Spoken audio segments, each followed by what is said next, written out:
Hi guys! So, how are your holidays? This is not the first video I'm posting, obviously. I did my plans for the new year. That should be up. Who knows? I'm filming this on New Year's Day because I have some time. I just got back from Virginia for a week and I needed to film some stuff so that I can, get this year off right. I like pre-filming. Pre-filming saves my life. So the first thing that I want to do is a book haul! Okay, so I have some books on my shelves that I never hauled because I filmed a book haul, lost my camera, and now it's been like 4 months. So we're just gonna skip that. I have a lot of books here. I'm exhausted. I just carried all of them up from my car except for a small pile, which were already up here. And the box that I was carrying broke once. It was an exhausting trip. So let's get into it. I have a lot of books. The first ones I'm going to show you are ones that I got before Christmas holidays. And then everything else I either got for Christmas or when I was in Virginia with me and my mom went shopping. So these first three I bought myself from Half Price Books before I left. We have volume 3 of Chobits by Clamp. This is the only one that I still needed, so now I have the entire series and I can start reading them. One of the Dear America books, this is The Winter of Red Snow, The Revolutionary War Diary of Abigail Jane Stewart in Valley Forge, Pennsylvania, 1777. I always loved these books as a kid, and I want to have a collection of them. This one is My Brother's Keeper, Virginia's Diary from Gettysburg, Pennsylvania in 1863. So these are two of the Pennsylvania ones, which is kind of cool. But yeah, I've always wanted to collect these. So now I have 1 Dear America, My America, 2 straight Dear America ones, and 3 of the Princess ones, the Royal Diaries. This next stack of books, my boyfriend's previous girlfriend had left some books at his place when they moved out, and he left them somewhere else for a while and he was getting his stuff back from somebody else, so obviously I went through the books and these are the ones that I decided to keep. The Black Dahlia by James Ellroy. This is about the Black Dahlia murder. I didn't know there was a book about it, but there is a book about it, so I thought I would keep this one because it's interesting. Down the Highway, The Life of Bob Dylan by Howard Sounds.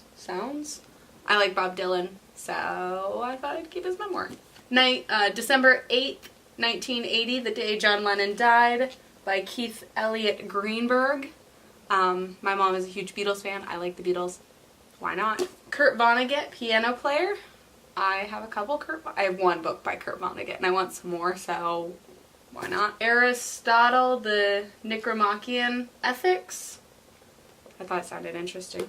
And this super old, kind of messed up copy of the Grimm's Complete Fairy Tales. Before Christmas, and the complete bane of my existence right now, is this box.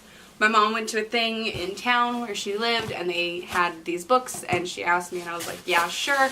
So it's this collection of the Bobbsey twin books. I'm just not going to go through all of them because there are a lot, but they're like these old books. They all have mixed matching covers. There are a lot of them that have this cover. There are a couple that have picture covers, there are a couple that have dust jackets, but it's just, I don't know what it is. It's the Bobbsey twins adventures from when my mom was little. These were published in the 30s. So there were a pile of books that my mom got for me for Christmas because she also gave me this camera and she wasn't going to wrap it. So these were my under the tree presents.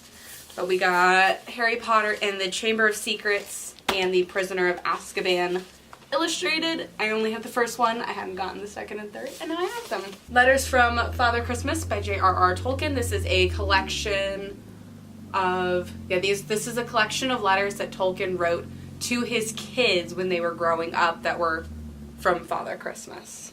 Important artifacts and personal property from the collection of Lenore Doolin and Harold Morris, including books, street fashion, and jewelry. This is set up like an auctioneer booklet, and it's supposed to tell the story of their life together. I heard about it from a couple of other people on BookTube a while ago. It was always a red cover, but this is one that my mom found. So I'm kind of excited to like look at it and see how it is, because it's just like auction. It's a catalog of things for auction. Last Call at the Nightshade Lounge by Paul Kruger. This is about a club or Nightshade Lounge where drinks give you powers. Yeah, the drinks give you powers. So I've heard interesting things. Seventh Grave and Nobody by Dorinda Jones. This is the 7th book in the Charlie Davidson P.I. series, which I haven't started yet. So, and then The Christmas Train by David Baltacki. I think they made it into a Hallmark movie, and my mom loved the movie and has read the book or something along those lines. But the movie never came on while I was in Virginia, which made us both a little sad. I guess something happens on a train. 2 other books that my mom had that she gave me was How to Find Love in a Bookshop by Veronica Henry. No idea. And Don't Worry, Life is Easy by Agnes Martin Lugan. She is, you can't see this book either. She wrote Happy People Read and Drink Coffee. This was a cute book, and this is, I think, the sequel. So we went to a couple bookstores, one of them being Barnes & Noble. And we also went to a book warehouse, which was in 2 of the outlet malls down there. It was really cool because all of the books were 50, 60, and 80% off of the publisher's price because they're overstock books. So they were cheap, which was exciting. So these are kind of all mixed together because I just kind of had to shove everything in bags so I could carry it up here. So we're just going to start with this bag. This is Rags and Bones, New Twist on Timeless Tales. And it's literally just that. Like, Cami Garcia did a new Rumpelstiltskin. Neil Gaiman did Sleeping Beauty. But yeah, there's Holly Black, Marissa Marr, Margaret Stoll. So some cool authors. This is Sleepwalking by Meg Wolitzer. I managed to find 2 of her books there at the book warehouse. I read The Interestings last year, and I really enjoyed it, so I wanted to check out some of her other stuff. Oh, this was her first book about a kid in college, an affair with an upperclassman. Something. I don't know. I think it'll be interesting. I like Meg Wolitzer's writing. I really enjoyed The Interesting, so I'm excited to dive into this one since it was her first. The Little French Bistro by Nina George. She is the author of The Little Paris Bookshop, which I really enjoyed reading when it came out. This is not a sequel, but it's also a book by her. This one and the Don't Worry, Life is Easy, they're both translated from French. This one I saw and thought it was funny. This is Gork, the Teenage Dragon. This book looks like it was published forever ago. Yeah, this book looks like it should have been published in like the 70s or the 80s with this cover. Simple. But it was just published this year. This is about Gork, the Teenage Dragon. And before his graduation, he has to ask a female dragon in his class if she wants to be his queen to rule a world. If she says yes, they will go off to take over something and rule it together. And if she says no, he becomes a slave. I think this is going to be hilarious. I'm Still Here, Je suis là, by... I'm not even going to actually try to pronounce the real author's name, but it's translated by Lucy Foster from French. This is about a 13-year-old girl who her family thinks that she's in a coma after an accident. and they're trying to decide whether or not to turn her off, like unplug her, except she's not in a coma. She's aware of everything that's going on. She just can't move or speak or do anything. And then this boy stumbles upon her room and like running away from his own problems and starts talking to her, and he's the first person to talk to her like she's actually there. And I guess it does something. The other Meg Wolitzer book is This Is My Life, the third book published by her, about the daughters of a female stand-up comic. But like I said, I wanted to read more Meg Wolitzer. I liked her most recent book, so we'll see. The Historian by Elizabeth Kostova.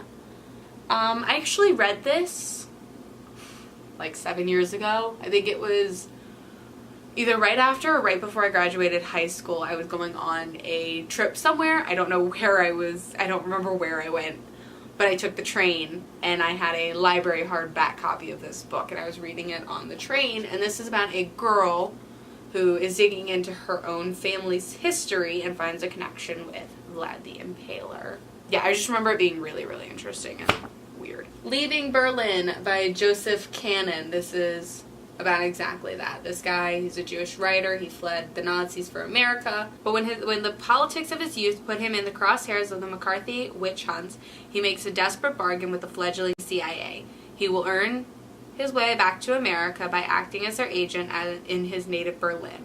Almost from the start, things go fatally wrong. Kidnapping misfires, East German agent is killed, Alex finds himself a wanted man. Worse, he discovers his real assignment: to spy on the woman he left behind, the only woman he ever loved. This is part of my collection of buying all of the books about Nazi Germany and not reading any of them. I'm really good at that. Cambridge by Susanna Kaysen. Susanna Kaysen is the girl who wrote her memoir kind of thing, Girl Interrupted, which is my favorite movie. I enjoy the book. This is just another book that she wrote. I think she went to Cambridge. No, she lives in Cambridge. But yeah, she writes about Cambridge. I don't know. This is pretty. This is a pretty buttery cover, and it has a nice like blue to yellow sea thing going on. And it's the same thing on the back, and it's pretty. This is Along the Infinite Sea by Beatrice William. I don't know, I thought it was pretty. Oh, this one's gonna be interesting. This girl fixes up a car and she sells it to take care of the baby she's carrying, a result of an affair with a legendary and very married politician. The car's new owners end up, yeah, it's a lot to explain. I don't understand what's going on, but I think it'll be interesting. This one also has Nazis in it, so we'll see what happens. We are on to the last pile of books. J.R.R. Tolkien, The Lays of Atro and Iran. This is another book from his mythologies having to do with like Beowulf and Sir Arthur, and not like his own created mythologies, but his rewriting the United Kingdom, Ireland, Scotland, like all of that stuff. I don't know exactly. Breton. Breton, like Sir Arthur and that stuff. This goes along with those things. I hadn't seen this one before, and I like it. It's tiny. It's so small, but obviously I needed it. Goodnight Stories for Rebel Girls 2. I didn't know they were adding a second one already, but I'm excited because at first I thought it was small, but then I just looked at my copy of the first one and they're going to be the same size. I like the color of this one. I got some comics. We got Low Volume 4. This is about an underworld thing. The world up here got so bad that people had to move underwater, and other people went searching in space. We got Monstrous Volume 2. This is about a girl who has a monster inside of her. Rat Queens Volume 4. This is about 4 girls. It's basically a D&D style adventure with the Rat Queens, a mage, a dwarf, a smidgen, and a cult leader, cult follower, a priestess. And I think that's an orc with them. And then I Hate Fairyland Volume 3! It's about a 40-year-old woman stuck in a 6-year-old's body, still in Fairyland. She's been in Fairyland for 30 years. Barnes & Noble exclusive leather-bound copy of The Beauty and the Beast. This one's pink. It'll look real pretty with the rest of my Beauty and the Beast shelf, which is getting a little crowded. And then the last one that I got is The Language of Thorns by Leigh Bardugo. I already have this book, but I got the Target one. This is the Barnes & Noble one, which is black. There's only one more that I need, which is the blue one. Kind of, I guess. The only reason that I got this one, though, is this one is a signed copy. No sticker on it. I didn't know it was going to be there. I knew that they were putting them out somewhere around Black Friday.